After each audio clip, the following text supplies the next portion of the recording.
नमस्कार दोस्तों, स्वागत है आपका अपने इस चैनल स्पिरिचुअल ट्री में। दोस्तों, हल्दी का इस्तेमाल तो आपने काफ़ी अपने घर में किया भी होगा और रोज करते भी होंगे, लेकिन इसके कितने ज़्यादा तंत्र प्रयोग होते हैं इसके बारे में आपको जानकारी नहीं होगी।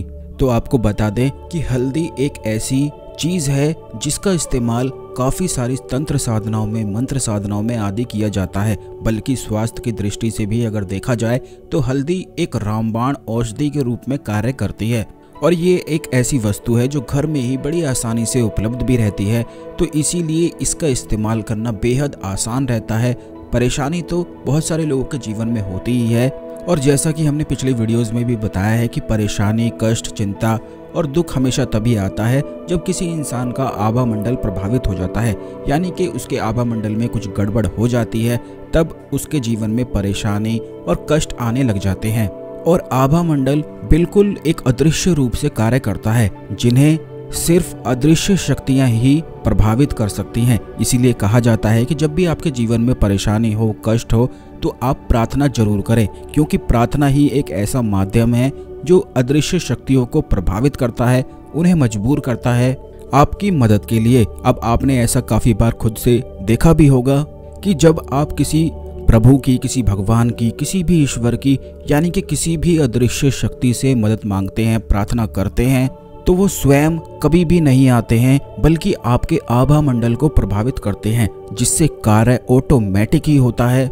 इसीलिए तंत्र में आभा मंडल बहुत ही ज्यादा महत्व रखता है और इन बातों के बारे में बहुत कम लोग ही जानते हैं और बता पाते हैं।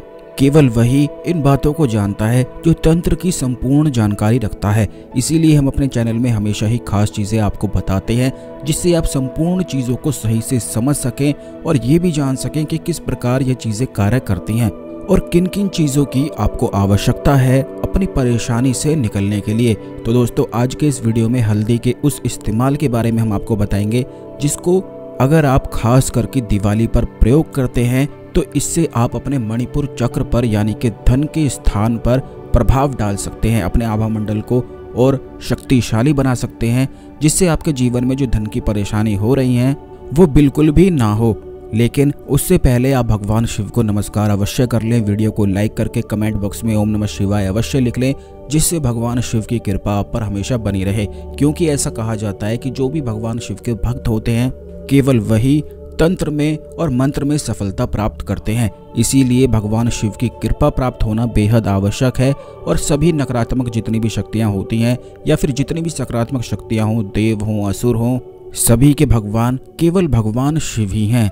तो दोस्तों, आपको बता दें कि जैसा कि आप जानते भी हैं कि दिवाली का त्योहार आने वाला है। इस दिन जितनी भी नेगेटिव शक्तियां होती हैं वह शक्तिहीन होती हैं। तो इस दिन प्रयोग जो होते हैं, तंत्र साधनाएं जो होती हैं और जितनी भी मंत्र साधनाएं होती हैं, इन्हें करना बेहद आसान हो जाता है।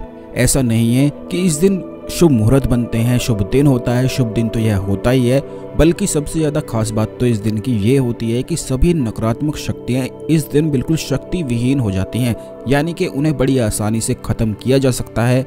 और यही वजह है कि दीपावली का हर एक साधक बेसब्री से इंतजार करता है और रात को अपनी शक्तियों को और अधिक बढ़ा लेता है, जिससे अगले दिन से अगर नकारात्मक शक्तियां बढ़ती भी हैं, जागृत होती भी हैं, तो फिर वह उसका कुछ भी नहीं बिगाड़ पाती हैं, क्योंकि साधक अपनी शक्तियों को बहुत प्रभाव में लेकर आ जाता है दिवाली के दिन और इस दिन का भरपूर लाभ वह उठाता है। तो दोस्तों, दिवाली के दिन का आपको भी भरपूर लाभ उठाना है। जो प्रयोग हम आपको बता रहे हैं ये बड़े ही ज़्यादा खास हैं। ये जितनी भी बातें हमने आपको बताई हैं, इन्हें समझना बेहद आवश्यक है, क्योंकि हमने पिछले वीडियोज़ में भी आपको बताया है कि ये जो जानकारी होती है, इनको मूल उद्देश्य, मूल कारण और किस प्रकार यह कार्य करती हैं, इन सब चीज़ों को जानना बेहद आवश्यक है। अगर आप सिर्फ प्रयोग को, उपाय को जान लेते हैं तो उस चीज़ में आपका फिर इंटरेस्ट बिल्कुल भी नहीं रहता है, जिससे विश्वास शक्ति आपके लिए कार्य कर ही नहीं पाती है। आपको ये भी बता दें कि तंत्र में विश्वास को सबसे बड़ा, अधिक शक्तिशाली अस्त्र माना गया है, यानी कि जिस भी व्यक्ति के पास विश्वास रूपी अस्त्र होता है वह कहीं भी हार ही नहीं सकता है, उसका विश्वास उसे कभी भी गिरा ही नहीं सकता है। तो इसीलिए इन सभी बातों को जानना, समझना बेहद आवश्यक होता है। तो दोस्तों, जैसा कि आप जानते हैं कि हल्दी घर में भी इस्तेमाल होती है, तो आपको इस प्रयोग को करने के लिए अगर ऐसी हल्दी प्राप्त हो जाती है जो बिल्कुल कच्ची होती है, ताज़ी होती है, और आजकल तो बड़ी आसानी से मार्केट में भी हल्दी अदरक की तरह मिल जाती है, यानी कि बिना सूखी हल्दी अगर आपको मिल जाती है तो बहुत ही ज़्यादा अच्छा है।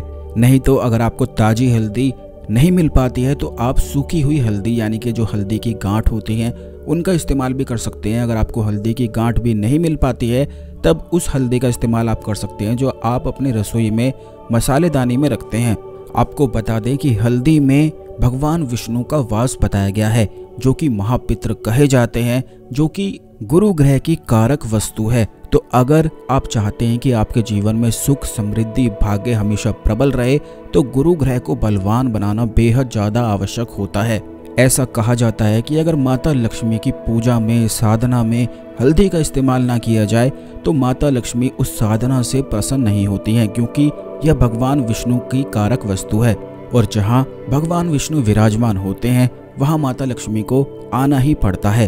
तो सर्वप्रथम आपको हल्दी लेकर उसमें गंगा जल आपको मिला देना है और इसका एक पेस्ट बना लेना है। अगर आपको ताज़ी हल्दी मिलती है तो इसे आपको पत्थर पर रगड़ना है। आपको ताज़ी हल्दी इसीलिए लेनी है क्योंकि वह अधिक शक्तिशाली होती है और उस पर कम लोगों का हाथ लगा हुआ होता है। जिन भी चीज़ों पर कम लोगों का हाथ लगा हुआ होता है यानी कि कम लोगों ने उसे छुआ हुआ होता है, बिल्कुल पेड़ से ही अगर आपको मिलती है, क्योंकि ताज़ी हल्दी होती है तो इस पर अधिक लोगों का हाथ नहीं होता है।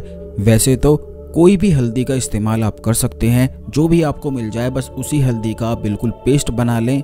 गंगा जल मिलाकर आपको उसमें पेस्ट बनाना है और इस हल्दी से अपनी नाभि के पास बिल्कुल एक सर्कल बना लेना है। यानी कि जिस प्रकार आपकी नाभि बिल्कुल गोल है, अपने सीधे हाथ की तर्जनी उंगली से अपनी नाभि पर गोल सर्कल हल्दी का आपको बना लेना है। और फिर उसके बाद ऐसी मूर्ति जिसमें भगवान विष्णु की गोदी में माता लक्ष्मी बैठी हुई होती हैं, ऐसी मूर्ति या फिर ऐसी तस्वीर का इस्तेमाल भी आप कर सकते हैं। ऐसी तस्वीर अपने पूजा स्थल में रखकर आपको इस मंत्र का 51 माला जाप करना है। ये मंत्र आप सुन लें, ओम नारायण विद्महे वासुदेवाय धीमहि तन्नो विष्णु प्रचोदयात्। एक बार फिर से आप इस मंत्र को सुन लें। भगवान विष्णु का गायत्री मंत्र है, ओम नारायणाय विद्महे वासुदेवाय धीमहि तन्नो विष्णु प्रचोदयात्। आप इस बात का ध्यान रखें कि गायत्री मंत्र जो होते हैं उनमें देवताओं की, ईश्वर की अधिक शक्तियां विराजमान होती हैं। इसीलिए जितने भी गायत्री मंत्र होते हैं उनमें गजब की शक्तियां छुपी हुई होती हैं। इसीलिए दिवाली जैसे दिनों पर सिर्फ गायत्री मंत्र का ही इस्तेमाल करना चाहिए, चाहे लक्ष्मी गायत्री मंत्र हो या फिर विष्णु गायत्री मंत्र हो। दिवाली की रात पर, दिवाली के पूरा दिन जितने ज़्यादा गायत्री मंत्र आप सिद्ध कर सकते हैं उतने अधिक ही आपको पढ़ने चाहिए, क्योंकि ऐसा करने से आभा मंडल तुरंत ही प्रभावित होता है। और ये बात भी आप जान लें कि गायत्री मंत्र में ही केवल इतनी शक्तियाँ होती हैं जो आभा मंडल को प्रभावित कर सकती हैं, लेकिन गायत्री मंत्र अधिक शक्तिशाली होते हैं, इसीलिए सबको नहीं पढ़ने चाहिए। अगर आपको ऐसी परेशानी है कि अगर आपको लगता है कि नकारात्मक शक्तियाँ आपके आसपास बहुत ज़्यादा अधिक रहती हैं, तब ऐसे में आपको गायत्री मंत्र का इस्तेमाल बिल्कुल भी नहीं करना है।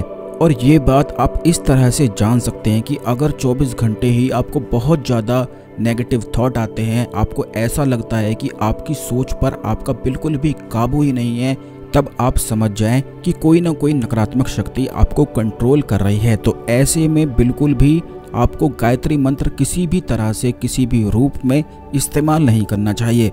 अगर आपके साथ ऐसी परेशानी है तो फिर आप केवल भगवान विष्णु के मंत्र ओम नमो भगवते वासुदेवाय नमः मंत्र का 51 माला जाप कर सकते हैं। ऐसा करने के बाद आपको ये बता दें कि जो हल्दी का सर्कल आपने बनाया है, ये हमने बताया है, यह इसीलिए बताया है क्योंकि ये मणिपुर स्थान होता है, मणिपुर चक्र का स्थान होता है।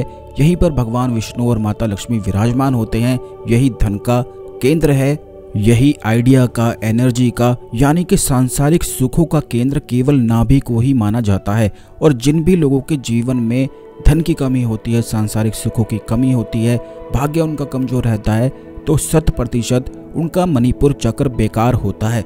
इस प्रयोग को करने के लिए आपको किसी भी प्रकार की माला का इस्तेमाल नहीं करना है। अपने दोनों हाथों पर भी पूरी तरह से हल्दी को रगड़ लेना है। ये बात भी आप जान लें कि हाथों में भी काफ़ी चक्र उसमें विराजमान होते हैं, इसीलिए मुद्राओं में हाथों का इस्तेमाल किया जाता है। और आने वाले वीडियोस में हम मुद्राओं के बारे में भी बताएंगे, लेकिन हाथों पर हल्दी लगाकर इसी प्रकार अपने नाभि पर सर्कल बनाकर यह मंत्र 51 माला करने से मणिपुर चक्र यानी कि धन का जो केंद्र है वह तुरंत जागृत होता है। दिवाली के दिन ही खास ये प्रयोग किया जाता है और जो कोई भी इस प्रयोग को करता है तुरंत ही सकारात्मक प्रभाव उसे अपने आप ही 1 घंटे में ही दिखने लग जाते हैं। खास करके यह एक ऐसा प्रयोग है जो केवल शुभ मुहूर्त और शुभ दिनों पर ही किया जाता है, जो हर दिन नहीं किया जाता है। इसीलिए अगर आप चाहते हैं कि आपका जो आभा मंडल है वह धन आकर्षण का केंद्र बने, धन की चुंबक बन जाए, तो ये प्रयोग करना बेहद आवश्यक है और खास है, खास करके दिवाली के दिन। इसी प्रकार मुद्राओं का भी इस्तेमाल होता है, जैसे कि हाथों से काफ़ी ज़्यादा मुद्राएं बनाई जाती हैं। तो इस बारे में काफ़ी कम लोग ही जानते हैं कि जो हाथों की मुद्राएं होती हैं, यानी कि हाथों में एक ऐसी गजब की शक्ति होती है जो तुरंत आभा मंडल को प्रभावित करती है। यानी कि संपूर्ण चीज़ें जितनी भी तंत्र में होती हैं वह आभा मंडल और अदृश्य शक्तियों से जुड़ी हुई होती हैं, और इसीलिए इन सब चीज़ों का अधिक प्रभाव पड़ता है। आप ये भी जान लें कि जो तंत्र का साधक होता है वह संपूर्ण जानकारी रखता है, और वह ये भी जानता है कि जो आंखों से दिखता है उन चीज़ों का बिल्कुल भी मोल और महत्व होता ही नहीं है, क्योंकि वह सभी कुछ एक दिन राख होकर अदृश्य में ही बदल जाना है। और जो चीज़ें दिखती नहीं हैं यानी कि अदृश्य होती हैं, वह जो शक्तियाँ होती हैं बहुत ही अधिक शक्तिशाली होती हैं, और केवल उन्हीं चीज़ों का मोल होता है। अदृश्य ही दृश्यमान को प्रभावित 24 घंटे करता है। दृश्यमान को यानी कि जो चीज़ें आंखों से दिख रही हैं उन सभी चीज़ों को ऐसा लगता है कि हम ही सब कुछ हैं और हम ही सब कुछ कर रहे हैं, लेकिन ऐसा बिल्कुल भी नहीं होता है। सब कुछ अदृश्य शक्तियां ही कंट्रोल करती हैं। आने वाले वीडियोस में हम अवश्य ही आपको मुद्राओं के बारे में भी बताएंगे कि किस प्रकार दिवाली के दिन आप कर सकते हैं अलग अलग परेशानी के लिए। इसीलिए आप अपनी परेशानी भी कमेंट बॉक्स में अवश्य लिख दें, जिससे जब आने वाले वीडियोस जो आएंगे उनमें आपकी परेशानियों के बारे में बताया जा सके और उनसे जुड़ी हुई मुद्राएं बताई जा सके, जिससे आप दिवाली के दिन उन मुद्राओं को बनाकर बैठकर भी लाभ प्राप्त कर सकें। और चैनल को अवश्य सब्सक्राइब करके रखें, नहीं तो वीडियो बिल्कुल मिस हो जाएगा और फिर आप वीडियो भी नहीं देख पाएंगे।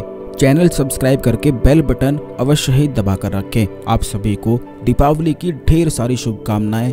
ओम नमः शिवाय। हर हर महादेव।